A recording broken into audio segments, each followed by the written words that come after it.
This is the Business of Social podcast powered by STN Digital. I'm your host, David Brickley. Each and every show, we break down via the experts the ever-changing digital, social, and marketing landscape. You know what? Let me give a shout out real quick, Will. Producer Will in the house. It's episode 50.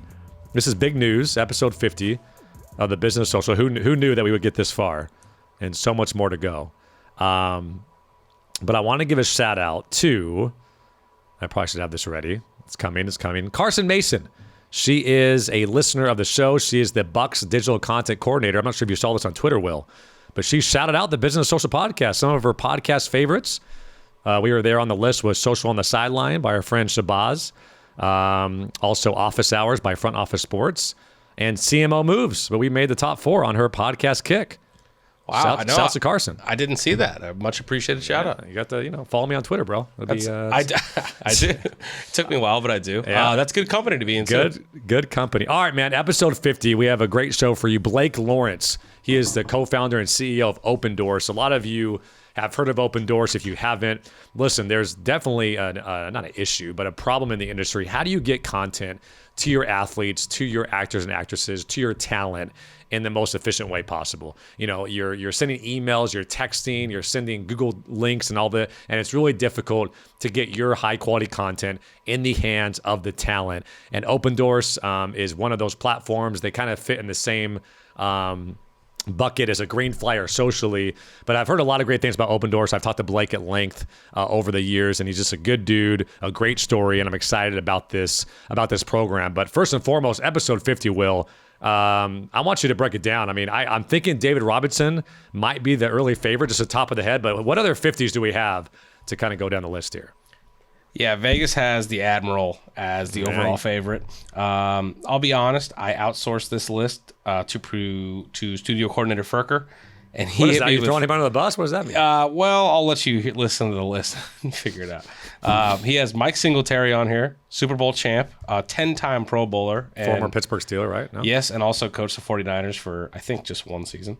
Wait, what was his famous quote? He was... I think he said, "I want winners." Yeah. Cannot play with them, cannot coach with them. That's a Vernon Davis quote. SVP plays that on his gambling. It's a great quote. Yeah, it's a good quote. Okay. And then he has a less famous section, which is Dave Dolby, NFL, 3-time Super Bowl champion, and Jamie Moyer of the MLB. I feel like there's probably some better 50s out there. Yeah. I know the Admiral's probably going to win, but I think we're leaving a few people off. All right. So I guess it's a shoo-in, right? It's got to be the Admiral. David Robinson, 2-time champ, right?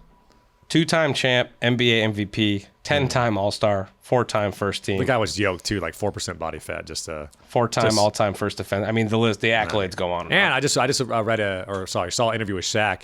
He said he could not figure out David Robinson. He had so many issues with him on defense and offense, and also he had issues with Big Country Reeves down there in Vancouver. Believe it or not. What number was Big Country when we worked? He said that he had issues with white centers like Rick Smits and Big Country Reeves for some reason. So that and David Robinson, he had issues with. Interesting. Who would have guessed it? All right. Episode 50. Very pleased and pleasure to have Blake Lawrence, the co-founder and CEO of opendorse. All right. He is the co-founder and CEO of opendorse. Blake Lawrence joins us on the Business of Social podcast. Blake, thanks so much, man. Dave, appreciate it, man. Excited to finally be on. All right. Watching and listening. I appreciate it, man. So we always start things off with a random question. I know you were a former college athlete. What translates the most from your college career into the business world? I would say from days playing linebacker at Nebraska is the competition and teamwork. If I can pick two, I know those are two general terms that probably translate well to business. There is no doubt when you walk into a film room as a freshman and you got seniors that are 23 years old and they've seen a lot, done a lot more, that it can be intimidating, but you got to find a way to compete. Right? You got to find your edge and say that, hey, you may have been here, but I may know this, or I can compete on different things. So I think that translates into business where you may go into a room and know that you're not the most experienced there, right? Especially as a founder and entrepreneur, but you can find different ways to compete. and so that competition is probably there, and teamwork along the way. So making sure that not everybody can play quarterback, right? So finding your spot and playing a role. I love it. So walk the audience through, those that don't know, of opendorse, what you guys provide, who your clients are, and kind of what your main day-to-day looks like. Yeah, opendorse is an athlete marketing platform. More than 10,000 athletes around the world use our software every day to receive photos, videos, and gifts from their partners. And those partners tee up these pieces of media so those athletes can review and publish directly to their Twitter, Facebook, Instagram feed with the tap of a button. So their partners and who's sending them content can be the team they play for, the league they play in, a sponsor or brand partner they work with. So opendorse behind the scenes, we help athletes share thousands and thousands of pieces of high quality, engaging social media content every month. And are thankful to work with some of the bigger names in sports, just ensuring that when athletes say the right things at the right time on social media, it's incredibly powerful. We just work our tails off to make sure that happens more and more often every day. Yeah, we talked to a ton of people at the NFL level, and they've mentioned, that the actual players is really where the distribution is. If you think about the NFL owned and operated platforms, I mean, we're talking tens and tens and tens of millions of followers, if not hundreds. But when you actually break out the entire roster of each individual NFL team, for instance, you have so much distribution. So the NFL, and you've seen this as well, working with the NFLPA, but even at the NFL level, they've invested more resources to give free content or to follow these guys and hand them content to push their narrative, their message. And I'm sure you've seen the differences as I have, especially over the last few years on that front. No, it's been fantastic to see more and more organizations throughout sports understand that athletes are an extension of their brand, right? And oftentimes they're the front door, right? They're the entry point into getting to understand what this team is all about. Is the connection that fans have with an athlete. And athletes, when you talk about the collective social media following or talking about the digital side of things, they oftentimes do have collectively a larger audience than the team they play for, the league they play in, but it's the engagement rate that we really harp on. Is that, these guys will generate a 20 to 30 times higher engagement rate every time they share a piece of content compared to the team or the league. And those are the things that, they're hidden there in the data, but when athletes share content on social, people slow their scroll. You stop and you stare, and you engage. And you and I know more than anybody, whether they're going to admit it or not, these social platforms are juicing the algorithm for individuals much more than brands and actual league levels or teams. So that's a big part of it too. And it sounds like you guys have found a way to leverage that. Yeah, no, it's been interesting. And I think that there's certain platforms that understand the value of personalities and have tied that into the algorithm. And it takes me back, David, at the Facebook and Instagram Athlete Summit back a month and a half ago, 2 months ago in New York. Yep. They talked on stage about athletes and their use of Instagram. Athletes use Instagram at a high level. Yep. In fact, they're oversharing. They're publishing enough content that Instagram can't feed it to enough eyeballs. And meanwhile, they've kind of transitioned away from Facebook, which would have been probably one of the original destinations for athletes to share content, where there's a hefty amount of fan engagements and relationships on Facebook that are being underserved with athlete content. So the algorithms crave athlete content and they'll feed it. It's just about athletes understanding what they can do with it once they start to tap in. Now, from a social network standpoint, I guess if I'm in your shoes, what keeps me up at night is at any point these social networks can change their AI or change their integration where it kind of breaks your product in a way. Have you had to deal with those issues, and how do you stay ahead of them to make sure that that your consumer, the end product, doesn't get too janky as those moments are just going to happen over time? Yeah, I would say that as a technology company and building on our software to integrate with the Twitter API and the Facebook API and Instagram API, there's all these different nuances to understand that for our software to play nice with theirs, that we have to really understand where those things change. But what we just talked about, I think, lends itself to in the positive way for us is that these platforms, we're great friends with the folks over at Facebook and Instagram and Twitter, and they know that athletes sharing content on their platforms drives up the value of those platforms. So therefore, we do get exposed to things before they come down the pipe and are able to react and adjust our software to fit into the new framework. And that is the probably evidence of how valuable personalities are to these platforms, and then in the world of sports, how valuable the athletes themselves are to generate engagement on Facebook, Twitter, and Instagram. So it sounds like there's a little bit of leverage there, because it's like, hey, you don't want to not play nice with us because then you lose access to all these 10,000 athletes, and why would you make it harder for them to use your platform to extend messaging? That's what we're working on every day, is trying to find ways to get athletes access to premium, high quality content that they can share more often on social. And because that's what, in doing this for dang near 10 years, I mean, we started opendorse 7 years ago and started our first social media agency. What month did you guys start? Month and year? Because we're around the same anniversary. Yeah, November 2012 for opendorse. So we were April 2013, so right around the same. Yeah, and those are early days in this world, and it's evolved so much since. But in those times, we have realized that athletes, while they have collectively larger audiences, individually on each post a higher engagement rate, and while collectively they're sharing a lot of content on Instagram and certain platforms, each individual, if you break it down, the average athlete shares 6 pieces of content a month, right, on social. The average sports team will share 30 pieces of content a day, right? So you're talking about 1,000 posts for a team versus 6 for the player. And when you really sit down with athletes, you start to understand that they don't have access to premium content. And most of them, even with access, aren't natural marketers. Like, they need someone to help tee it up. And that's where we've really found our niche, is not just in providing them access to the premium content, but allowing a marketer to work with them to push content they can share at the right date and right time. Now, talk me through what led you to even start this company. I know you were a former athlete, but where did you see, I guess, this need or this niche that you can help fill and provide value in? I conveniently put a Nebraska helmet behind me, so you can see that here. So I 10 years ago, I was just a month removed from being a starting linebacker in Nebraska. I worked my way up, and I was a starting LB. We're the number 1 defense in the country. Proud of that. But my career was cut short due to concussions. And I chose to step away from the game after having 4 concussions in a little over a year.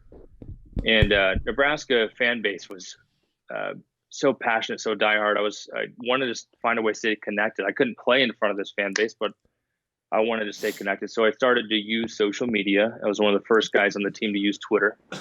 And, I built a following and started to work with some local business owners in the community here.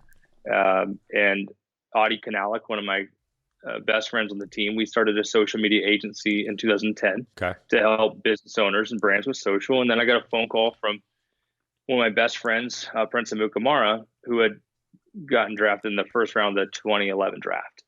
And he said, "Can you help me?" And I said, "Help you with what?" He said, "Well, I've got this opportunity that I don't know how long I can play in the league, but I want it to be forever. But if I can build my following up, just like you did at Nebraska, then maybe I could, have an audience that will last a lifetime." So he understood at that moment, even in 2011, that I need to find a way to leverage this opportunity and parlay my exposure to this audience into future endeavors. Yeah, and as many words as you and I would say, the most simple version of that was, "Hey, Blake, I need to get my followers up." Right? Yeah, exactly. But that's pretty intuitive. I mean, back then in 2011, not a lot of people were thinking that way. Like, and I still think that's, you and I would agree, a lot of athletes don't understand. Like, hey, Kawhi, I get it that you don't like social and you're not that much of a guy that wants to get out there. However, your following can be used for so much good if you just put a little bit of effort towards it. No, but I'll let you continue. Right. Yeah. No, Dave, that's and when you have those conversations, it's as if athletes don't know how much power they have. Right.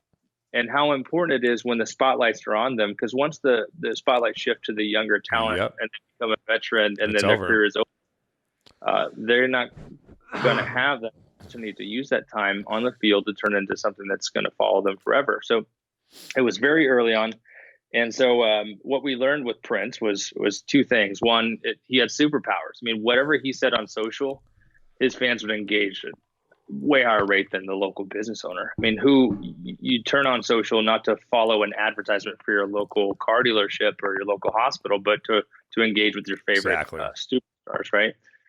So he had those powers. The second one was actually getting him to use those superpowers was damn near impossible. Yeah. I mean, we always wanted to, we create content for him. I know you do a lot of content creation in your world, and Yep. you know, you put a lot of effort into the crafting the message and the right date and right time for the platform. And if it never gets shared, it doesn't matter. And we wanted him to have control over that distribution. So we would text him, email him, set up Dropbox folders, Google, Drive, and we couldn't get him to actually post it. So He's a busy guy. It's not that not that much of a priority at that time. He has practice, whatever. Yeah, and this is anyone that really sits and thinks about what an athlete is doing. Like, oh yeah, I guess they probably do have a lot more things going on in events, but it is important. So we became obsessed with solving that problem, and we built opendorse. Right, Prince, connect your channels to this thing. You get a text, you hit a green button, message goes out. Yeah, and it changed everything for us. And this is in 2013 when we finally launched this thing. And then he introduced it to his agent, who added Demaryius Thomas and Golden Tate, Eric Decker. Nice. And then the NFLPA called us a month later and asked if we could work on a deal to help every NFL player as they work with NFL sponsors. And that really put us down this path to, 10,000 athletes later. It still starts with that fundamental. Athletes are powerful when they say the right thing at the right place, right time. It feels like magic, and we just have built a platform that makes that possible every day. So, talk me through the NFLPA. They're interested in opendorse. They signed a deal with you because are they signing sponsorships at the large level, Gatorade, Nike, and they want multiple athletes across multiple teams to post, and this allows them to kind of package it up and monetize and be able to distribute that effectively? Yeah, it's at all levels from the biggest sponsors. So Pepsi is one of our partners. They use opendorse, and the team over at Genesco, on behalf of Pepsi, they will have 32 different ambassadors, one on every team in the NFL, and every week of the season they're contractually obligated to post on social, and they're all represented by 32 different agents, reps, and it's chaos without a centralized place. Smart. So Pepsi logs into opendorse and can load up every piece of content for every player throughout the league for the whole season and hit send one time, and it's all approved at once, and then it just goes out like a schedule. Yeah. And then on our side, we're tracking everything. So we know who's looked at what, who's approved what, which agent is still, to be determined. And then once it's published, the engagements, impression rate. So this is the other side of this, that there's the activation itself, but then there's the analysis. What are the insights? So, because this is only going to get bigger. It's almost like scouting for the next layer of brand relationship. Is we see more going back to the NFLPA, where brands will come in and the first year they'll test of the rookie class, they'll try 10, and then the one that performs the best on social becomes their one veteran, and then they'll kind of roll that through. So that's been rewarding. But yeah, there's a lot of value that the NFL Players Association is selling to their sponsors and licensees, and the relationship and fulfillment on social and digital is becoming a bigger and bigger part of that. And we're just the backbone of actually making it happen. One thing that I see issue with a lot is just not being genuine to the platform or the audience. So you have 32 NFL players that have a great relationship with their audience, and then they throw out this Pepsi ad that sounds like it's coming from someone at Pepsi that works in the PR department. I'm sure in 2013, that was kind of the game plan. How much does opendorse or you kind of coach those folks? Because if you're doing analysis, you'll notice that the reason this didn't perform well is Golden Tate's audience understood this was an ad, and they didn't appreciate that. They don't like being sold to. So how can we tweak this messaging or make it unique so it seems genuine? How many of those conversations are you having, and how is that landing with some of the bigger sponsors? we have those conversations on a daily basis, Yeah. trying to coach into the best way to communicate and to understand that the unique voice of this athlete will have an impact. Because that could be the If you- difference from 10x and engagement just by tweaking just a little right. bit. You know, David, there's on this same topic is when we first started, there used to be this common response to an athlete sharing sponsored content was, oh, sell out, oh, Yeah. get back to the practice field. Come on, man. Yeah. What's this? Another ad?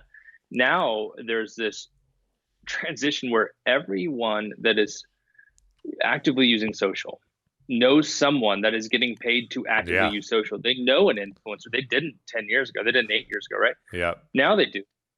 And what that's done is that everyone's like, oh, secure the bag, get that money. Secure like, the heck bag. yeah. Yeah. But It's you true. know, that's the first response now. Yeah. And They respect the hustle in a way. Yeah. they respect the hustle, but the engagement is much higher when the content is aligned with the athlete's voice. Yeah.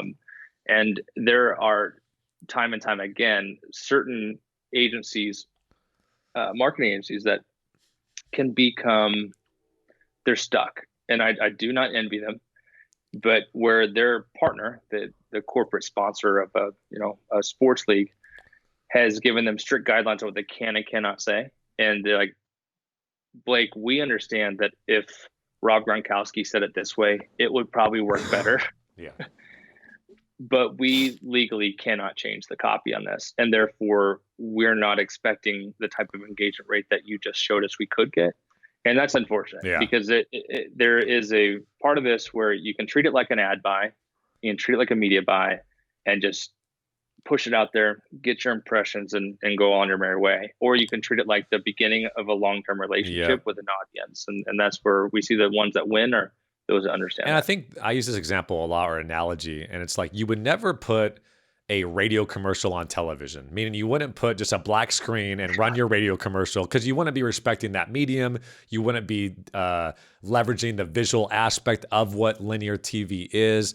And I think we still haven't crossed that barrier where we're like, no, you don't understand. This is social. This is a different platform. Here's how social works. Here's how people engage with it. And they're trying to kind of jam in what they do on linear, what they do on paid placement, like you said, into a world that doesn't respect that, or that's just not how this community talks. So it definitely looks like a sore thumb when you put it out there. Yeah, you're right on with that. And so I understand that an athlete is the centerpiece of sports, and that the connection with an audience member in sports is oftentimes rooted in an athlete relationship first. The jersey you get when you're 8 years old during the holidays or your birthday, and you wear it around until it doesn't fit anymore. I mean, that is so much the root of this. And social media is just taking that strength of relationship that is human to human and making it digital and scalable. And so advertisers or sponsors that respect the medium and respect that relationship can tap into it a different way. And I think those are the ones that we start to see more and more success with. All right, so I'm really excited to kind of geek out over the NCAA rule, that the fact that these guys can now use their name, image, likeness, because nobody probably has thought about this more than you have in the last few months. I was just thinking, a guy like Joe Burrow, who is just a absolute rock star in Baton Rouge right now, his ability to monetize on this run, obviously in the future, if he was in the same scenario. What do you, I guess, what was your initial thought when that ruling came down, and what do you think the possibilities are, not only for the Zions and the Joe Burrows, but maybe the Blake Lawrences that are a linebacker and have an ability to partner with the local steakhouse in Nebraska? Yeah, I would say that this is a moment in sports business, sports marketing, athlete endorsements, where the next 12, 13 months are going to be a whirlwind of new things, new places. But at the end of the day, if you put the athlete in the center and you understand the role and impact they have in their local community and society and culture at large, athletes in college sports have been a talking point around every Thanksgiving table, around every holiday table for years, and no matter what the sport is. And to think that the industry is going to prepare them to capitalize on that in the right way. Joey Burrow is one that could be pulling in tens of thousands, if not hundreds of thousands of dollars through his name, image, and likeness. It's help the guy buy exciting. a house, man. I mean, it's great. I know, right? And here's the deal, David. My career, I came in as a top recruit. I was thankful to be able to play as a start at linebacker in Nebraska, and my career is done in a day. And to me, there's more stories like that than anything else on the planet. That the only time in certain individuals' lives where they have an opportunity to capitalize our name, image, and likeness will be while they're in college. God forbid, during your college career, you would have made $3,000 extra bucks signing autographs at some local thing. Like, that would have been great for you. Like, you would be able to put that away, or God forbid, buy a new pair of shoes or whatever it may be. I just think like it just makes so much sense, in my opinion. No, it does. And I think that the reason that this is going to be an interesting next 12 months is that these rules and regulations are going to maybe take form in a way that the market's not looking at right now. So that's something I want to talk about, David, is that there's, I'm fortunate to have a little bit of knowledge behind the scenes. And, we work with 75 different college athletic departments across the country, and talking to ADs and talking to digital directors. And we also work with the multimedia rights owners in college sports and what they're looking at. And while the majority of the media is focused on the local endorsement deal, like let's go sign autographs at the car dealership and let's set up an appearance or do a photo shoot for the local restaurant, there's an emphasis that the NCAA is looking for a solution that doesn't make Joey Burrow look like Johnny Manziel, or maybe that's not right. Joey Burrow look like Baker Mayfield, right? To be, let's give him the progressive commercial. Let's do this. Let's make him look like a pro athlete. But how do we make Joey Burrow look more like the influencer that's on the dance team at LSU, right? And how is that the same way that a student on campus is making money from streaming on Twitch or making money through YouTube? It's more aligning the student athlete with the student body than it is the student athlete with the pro athlete. And the core differences there are the more traditional endorsements, the appearances and the jersey sales, the things that require agencies and unions. Those are scary because that is. So you're saying the reason why Joe Burrow not doing progressive commercials like a pro athlete, Baker Mayfield why is there an issue there, in your opinion? The agents and the unions? I would say that the desire from the NCAA is to have a clear delineation between college athletics and pro athletics, and the agent and union is really where everything changes. Yeah. I mean, we are in it every day. We have, there's 1,200 agents that use opendorse to manage opportunities for their athletes. And they're some of the best people. They work their tails off for these guys, but it is a different world. And then once they start to get involved, that, you just have another layer. And if you can imagine 500 student athletes on campus over here at Nebraska, and each one of them having an agent or a rep, I mean, how is that going to look? So I think it may start in a place where there's not a large invitation for the agent and union type approach in college sports, but crawl, walk, run. And if you find the most influential non-student athlete on every campus and ask them how they're making money, that I believe is where every student athlete will start. And the answer to that, I'll ask you, what do you think that they're doing? What do you think who's doing? The most influential student. What's your alma mater? San Diego State. You kidding me? I know it's almost broadcasted on too much on the wall there. But if you went and found the most influential non-student athlete on campus there and said, "How are you making money?" Right. What do you think their answer would be? I mean, it's obviously on Instagram as an influencer and Fit Tea or whatever the product of the month is. Yeah, that's right. And I think that's more of that answer is favorable to athletes to start. Yeah, it's probably going to get messy before it gets super streamlined. I mean, to your point, why would it not make sense for Gatorade or Pepsi to run a campaign on everybody on the roster for LSU and Clemson and all these folks prior to the national championship?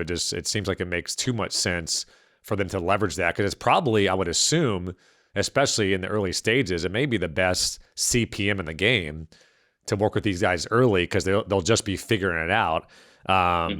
But yeah, it's nice, I think, for these guys to finally be able to capitalize on their likeness, as I'm sure you would agree. But there's a lot of red tape and a lot of messiness that's gonna, if that's a word, that's gonna happen because of it. So we'll see how it all shakes out. Yeah. On the, It would be interesting. Yeah, on the professional side, I'm sure you and I haven't talked about this. I know we spoke a couple months ago, but I'm on this big kick right now that, an article came out that Ronaldo made around $47 million on his Instagram partnerships. And obviously, they probably add up some money that happened off platform as well. I know LeBron makes on average about $250,000 per post. We know the Kylie Jenners of the world make upwards towards $1 million. But my argument is, if LeBron can make that, if Ronaldo can make that, then can we all agree that Christian McCaffrey can make a couple $100,000 a year? Can we all agree that Devontae Adams can make an extra $650 per year on Instagram? If LeBron's making $15 million, can that the guy on the next level, can he be monetized? And my standpoint, I just think there's billions of dollars being left on the table from a team aspect and an athlete aspect, simply because these guys don't have representation that are really monetizing their social feeds and creating these rate cards and these opportunities, or these extra pieces of shoulder programming that can attach sponsorship to. I would love to get your thoughts on that, of like, don't you think there's a lot of money being left on the table right now because it's not set up that way? No, there is. And there's, the top dogs are going to get the top dog money. Yep. They are. It's like in the U.S., the 1.6 billion spent on athlete endorsements in the U.S. each year. But 750 million of that goes to just 75 athletes, right? Yeah. And it's the rest is spread out amongst everyone else, and that's where there's this. The top is going to get the top, but there's that next layer down, or actually every athlete is now given a free platform to build an audience. Yes. They can truly monetize, and there's proof in the pudding. And my favorite example in pro sports right now is Juju Smith-Schuster, who's the number 2 wide receiver in Pittsburgh. Yeah. It's not a gigantic market; it's a good, powerful NFL team, but number 2 wide receiver last year, and he's the face of every sponsored campaign because of his social media following. He was almost on the cover of Madden, and he had a Pro Bowl type year, but he wasn't this. And if he was the Kawhi Leonard of receivers in the NFL, we wouldn't even be talking about him. He's been injured all year, but he's still part of the culture. So it's about teeing them up, getting athletes ready for those moments, but also, as you mentioned, having the representation community understand that everyone's chasing the white whale. They're chasing the 6-figure, multi-year deal. But when you start to stack up 15, 20, 25, 30, those deals can turn into real revenue, but you have to be ready to talk the talk and walk the walk. Because this, David, you're working in sports, but you're also working for brands, right? And you're not going to go into your client and recommend some campaign without having a metric to justify 100%. it. But the agent and representation community currently hasn't fully embraced. There's small pockets that are doing really well. You can see Patrick Mahomes and Jacqueline Dahl and her team have done a tremendous job with him, but others are far behind. So you need someone that is not only setting the athletes up for it, but when an advertiser comes calling, can talk the way that digital advertisers what's talk. a tangible thing that, using our example, Pepsi, if they want to be involved with, again, I mean, I just think that if you go to every starter in the NFL and the NBA and you walk up to them and say, how much money did you make on social specific campaigns this year? And if anybody says 0, that's a problem. It's just, you're not mad. Right. And I get the agent is working on the Gatorade or the $7.1 million deal. But I mean, I think these guys, a lot of them can buy second houses just by, spending a few hours on Instagram and making sure they have a couple monetizable assets to leverage. Yeah. David, it's not, I won't bring names into it, but something to think about as a story or a caution is that, we've been running opendorse for 7 years now. And there's a few athletes that were in the height of their career when we first started, and we would bring a couple deals to them that were $10,000 a pop, and they weren't enough. Yep. Those same athletes slide into our direct messages and ask if we still have any deals left for them. Yeah, it's tough. Yeah, it is. But those are the things that you got to find a balance of waiting for the big fish, but catching the little ones, Yep. so you can eat. And yeah, it's the new frontier for the smaller athletes. But some of the metrics I mentioned sharing with you, just some. And we were doing a campaign last year for Burger King. I don't mind sharing the name, and they put together a campaign in the Northeast and with Julian Edelman, right? And this is all out there. You can go look at his social. He's media another posts guy and, that's doing very well. Yeah, he is, and his team has really embraced social and digital, and they get it. And they end up paying about $1 per engagement, right? Which, depending on how you want to chop it, like can be good, can be bad, but whatever you want. And that same week, we ran a campaign with a brand called Runza. You never heard of Runza? If there's any Nebraska listeners out there, Runza is a great local restaurant, big sponsor of Nebraska athletics. And they work with a guy named Jack Gangwish. You've never heard of Jack Gangwish. Jack was a captain at Nebraska, worked his way up from walk-on. And they put together a campaign same week, and Jack generated his cost per engagement was less than half a penny, right? Where he's getting paid in the hundreds of dollars, right? And Julian's getting paid in the teens. It's all relative, yeah. But it's about understanding that the superstars, their agents have an easier job. But if you're representing a smaller athlete, you just got to know the metrics and say, listen, my guy is not going to have the reach of Julian Edelman, but if you want a real connection to the audience, my guy has it. Yes. And that's the thing that we coach a lot of our partners, and even those athletes understand. You may not have the big numbers and following, but the smaller your audience, the more passionate they are, more supportive they are of whatever you promote. Which goes back to kind of the whole micro influencer game. From an analytical standpoint, you guys mentioned you do a lot of analysis on the back end of these different campaigns. Would love to hear from you, because you're looking at all these different networks. You have partnerships with Instagram, Facebook, Twitter, et cetera. What are you seeing right now in terms of, I guess, the undervalued attention, where there's opportunity, where you're seeing just some great numbers that are surprising you, or you're kind of on phone calls saying, guys, let's not forget about X? Yeah, no, there's, I would say that you give a hint to the analytics side of things. We just rolled out this Twitter analytics dashboard, and we're going to be pushing it a little bit more in 2020. And, because in this world of social digital, CrowdTangle has been this just beloved solution in the market. And they took away Twitter analytics. Hey, this is a big moment in the SMS sports community, man. It is. Yeah. Taking away Twitter, but you found being an entrepreneur, you found an opportunity where it's like, I know my friends and colleagues in the space. There's they don't have a solution right now. Which even someone here like at STM, we did not, and reaching out to you and talking to you, it's like you provided that stopgap, which is awesome. Yeah, well, it takes a little bit of creativity, understanding. We have worked with Twitter for years. We've got advanced analytics access, and we use that to make our platform better. But we also provide insights to all of our partners on what works and what doesn't work in social digital. And so now, were you all using CrowdTangle before they dropped Twitter? So it's almost like we need to find a solution ourselves and then make it. Okay, got it.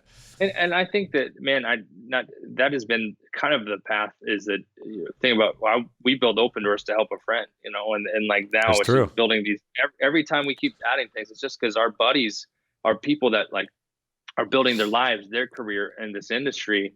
We want to make sure they have what they need to win, right? And so this data analytics dashboard is that, and we built it internally. And I put a screenshot out on the internet and tweeted it out, and everybody started asking, "Hey, can I get that?" So that's been fun. And so now, we're tracking the social media, the Twitter performance of every professional sports league and team that we can find, right? Every handle, there's about 20,000 plus between them, and then also as many athletes as we can find. So I believe, built the world's best database of the social media channels of athletes, from professional and retired to collegiate student athletes. And we track and analyze all of their performance, and that helps us provide recommendations and whatnot. So yeah, that was fun solution to put together, and I'm proud of our team for doing so. But within that data, David, you asked for some things that stand out, and you started to hit it with the micro influencer and whatnot. And I think that if you combine the trend towards smaller, more intimate connections on social media with the opening up of student athlete name, image, and likeness, and that all influence is local, is relevant, and all impact can be treated that way. Like those things play together, and the stats back that up, right? So, we know that an athlete with less than 10,000 followers has a 10 times higher engagement rate than an athlete with more than 100,000 followers, wow. right? And so when you are trying to stack things up now, you're going to have to work with 10 different agents and reps and managers to get 10 of the smaller guys versus one of the bigger ones. And because that is a challenging process, a lot of people lean towards, let me just get the big guy. Let me get one. That's enough for me. So if you're looking at ultimate ROI and best bang for your buck, if you're an LA shop opening up and you want to be attached to Lakers, not avoid LeBron, but instead of going after LeBron, go get Caruso, Kyle Kuzma, and those type of JaVale McGee, because that reach, that engagement rate, that distribution is probably going to be a better ROI for you than going straight to LeBron. That's right. And you also are going to diversify your risk, right? Yeah. So much of this is that you can put all your eggs in one basket when you are working with one athlete. And even though athletes are coached and treated and have so much support around them, sometimes they make mistakes, right? Yeah. And so if you're going to have 10 athletes, you may have a deeper connection in each one of those audiences, but also if one drops out, you still have 9. And so I think that that's the trends that we're seeing in terms of the brands that are going all in on athlete marketing, is that they understand that not only can they reach larger, more engaged audiences in different markets, but they can also diversify their risk. You're the Warren Buffett of social media. Just diversify your assets, man. That's right. It's smart. You got to. Antonio Brown, all in on Antonio, felt good about 12 months ago. And yeah, you're right. But today it is a challenge. You don't want to be attached to that brand. Right. But that's they are people, right? So you have the pros and cons of working with people, and that's all parts of business. So I know, and correct me if I'm wrong, the two, I guess, competitors in this space would be Greenfly and Socially, and you can correct me if there's anybody else in the game. So what makes you guys different, or what have you found to be the main differences between kind of those three different platforms? Yeah, no, I think that the folks over at Greenfly Socially are great, and I've known them for a long time. The first time I met the Greenfly guys, we did a partnership with the UFC back in 2014. Right. They were there, and great for curating content. It's a mobile app that is really rooted in getting content from creators and into the hands of those bigger. Just asking your constituents to send content to you. Yep. And that's where it started. We've really built our business on the opposite, is that we believe that the most valuable content in the world of sports is sitting on a shelf somewhere. Yeah. Because there's just simply nowhere to put it. Yep. I told you teams share 30 pieces of content a day. Yeah. Which means that if they sent 40, then they would decrease their engagement even more. So they're trying to find that dead content that's sitting on a shelf and get it out. So that's what we do. I mean, we were talking about taking content and getting it out. Yeah. I think Greenfly is doing more of that now, but it's really mobile app centric and sort of. And you're a web-based app? Opendorse? Yeah, text message, mobile web based. Yeah. And we do have a mobile app solution. Which, I mean, speaking from experience and working with Greenfly, I think they do, like you said, a decent job. But asking an athlete or a celebrity to download a clunky app from the App Store, it's difficult. So I know you and Socially both do web-based app, and you can text, and it's all about user-friendly for me at the end of the day, which I think you guys really focus on, which is kudos to you. But I mean, having to open up a separate app and have that seems like it's the toughest barrier of entry anyway for some other platforms. No, it does become a challenge, and athletes struggle to use mobile apps at very often, especially professional athletes. And then Socially is very much text message, mobile web based. Yep. And Kristen, the team there are great, and she's awesome. They've got the NFL partnership, and I think that there's anyone that is doing whatever they can to help athletes capitalize in whatever time frame they can, that like we're going to be advocates for that. The key differentiators between us and maybe those others is that while content distribution is a key component of everything in athlete marketing, there is the other side of this that we've been working in 7 years, is the sponsor and advertiser relationship side. We work with hundreds of large corporate sponsors on a daily basis and helping them, and that's really the upside of the market is all of these athletes are building up this audience for what reason, right? So that they can have an impact on that audience and also capitalize on that audience, right? Exactly. To monetize it, and that's the deal. And so I think that as a complete solution for our partners, we really are on both sides. We're going to come in and get you ready, right, to help you understand that content is a relationship builder in the world of sports. Those that are able to provide content to athletes are going to strengthen that relationship. And when you strengthen that relationship, you can turn that into value through corporate sponsorship and partnerships there. So for us, it's that content distribution is one part of a much larger story. It is not the only story to tell. And that's where we put an emphasis. I want to get your quick thoughts on TikTok. Is that next for opendorse? Because I feel like that thing is coming in hot and heavy. It is coming hot and heavy. Have you gotten into it much yourself? Yes, I have. Need to get on it. Yeah. I need to get on following you.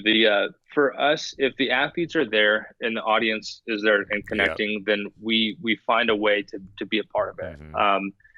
For years, we sat and just observed Snapchat as like, how does the athlete, how does it fit into that world? And also, how can we help and assist? And so much of these new age interactions are turn your phone around and create content yourself. Right. And in that world, how does opendorse interject, or how do we create value in it? So with Snapchat, we actually have not yet integrated, just simply because we believe it's a one-to-one selfie camera more messaging platform. I agree. Yeah.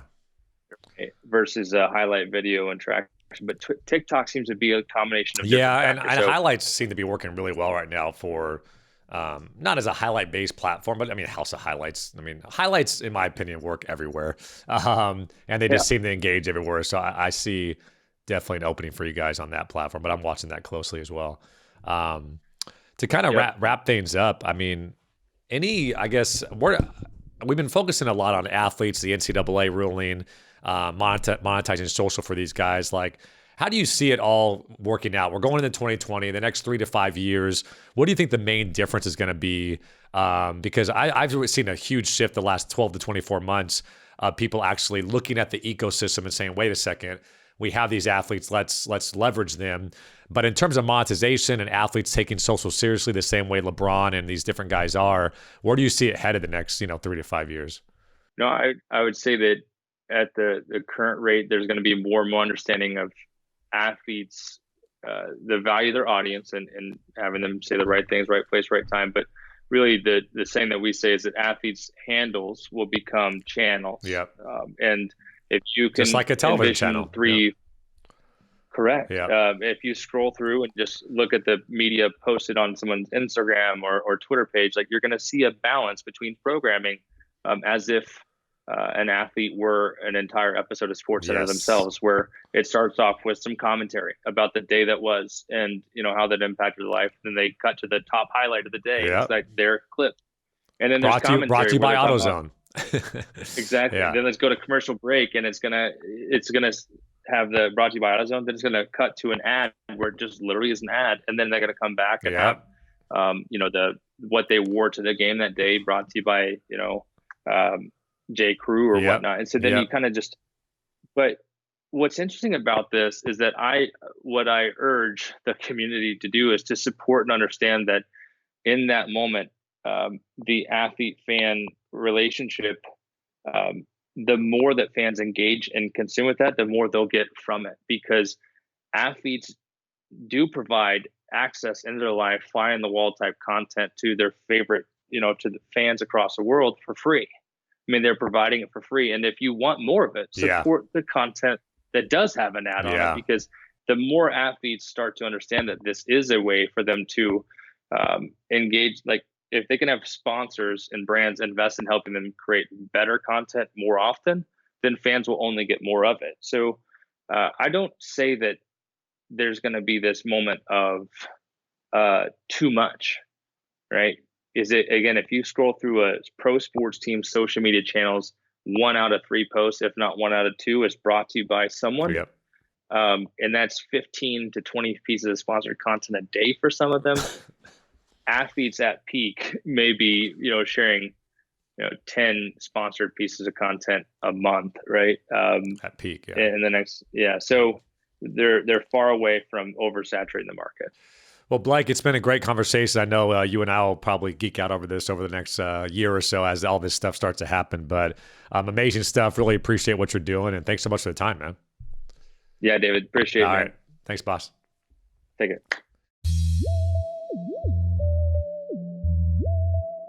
All right. Thank you so much, everybody, as always, for listening. Blake Lawrence for coming on the program. Will, some interesting talk, man. We've been talking around the office a lot about this NCAA ruling, and I was really excited to no man better to get into the depths of that conversation than a guy that works with athletes on a daily basis. So that's going to be very, very interesting over the next 12 months, like Blake was saying. Yeah, he's definitely really excited at the news that came out about athletes being able to kind of work their own sponsorships and that kind of stuff. And I mean, it seems like he's more well-versed than anybody we've talked to on any of that stuff. And good for him for finding a niche. Like I said, we're big CrowdTangle people over here, as I know a lot of you listeners are, just for analytics and deep dives in the data. Of course, we all remember the story. Twitter pulls their API from CrowdTangle, a dark, dark day, and all of social, in my opinion. CrowdTangle, a free platform, obviously, and then opendorse finds a way to fill that hole for a lot of marketers out there. So if you're looking for a Twitter equivalent as far as your data analytics, because at the end of the day, the back-end data is there for a Twitter or Facebook or Instagram, but it's very difficult to make that pretty and to be able to sort things by engagement rate and by date and by content type. It's possible, but you got to download Excel sheets and do pivot tables. CrowdTangle allows you to make it very user-friendly, and now opendorse coming to the plate and offering folks an alternative now that Twitter's not available in CrowdTangle. So STN uses it, and it's something that you guys should all check out if you're looking for a Twitter data alternative. All right, well, episode 50. We got another 50 to go to 100. I think for 100, we have to do like an on-site event, something very special. So we got to start planning that now. Let's get an event planner now for episode 100. As always, we really appreciate if you guys go to iTunes and rate us 5 stars. That's always super appreciative. Don't forget, if you listen on iTunes or Spotify, we're also on YouTube if you ever want to listen to us that way or watch the video podcast as well. And we always thank Dylan. We always thank David Furker, of course, producer Will, for all their help to produce this program. 50 episodes worth. Thank you so much to all the listeners. Thank you to all those people that have shouted us out. And thank you to all the guests. It has been an amazing 50. Looking forward to the next 50. And thank you for dealing with my raspy, sick voice. I think we edited out all the coughs. Sorry to Blake. But this is the Michael Jordan. This is my Michael Jordan flu game. I hope I drop 40. Now I'm going to fall in the arms of producer Will like he's my Scottie Pippen. All right, we're out of here. This is the Social Podcast powered by SCN Digital. I'm David Brickley.